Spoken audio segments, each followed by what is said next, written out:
ଦେଖନ୍ତୁ କିଏ ପ୍ରଲୋଭିତ କରିବ କିଏ ନ କରିବ ସେଟା ଅଲଗା କଥା। ଏବେ ଆମର ବିଧାୟକମାନେ ସ୍ୱଇଚ୍ଛାରେ ବୁଲିବାକୁ ଯାଇଛନ୍ତି, ସ୍ୱଇଚ୍ଛାରେ ତାଙ୍କୁ କିଏ ଜବରଦସ୍ତ ନେଇନି କି ତାଙ୍କେ ଯାଇନାହାନ୍ତି। ସେମାନେ 2 ଦିନ ପାଇଁ ଯାଇଛନ୍ତି, ସେମାନେ ଯାଇକରି ବୁଲିକିରି ଆସିବେ। ବହୁତ ଦିନ ହେଲା ବାହାରକୁ ଯାଇନଥିଲେ, ସେଇଥିପାଇଁ ଯାଇଛନ୍ତି, ବୁଲିକିରି ଆସିବେ।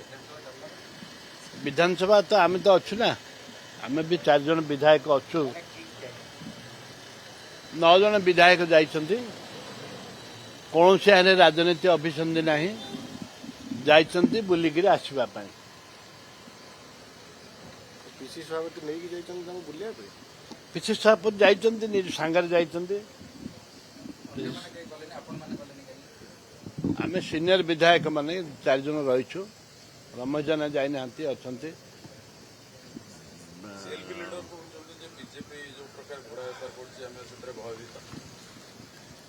କିଏ ଭୟଭୀତ ହେଉଥିବେ, ମୁଁ କିନ୍ତୁ ଭୟଭୀତ ନୁହଁ।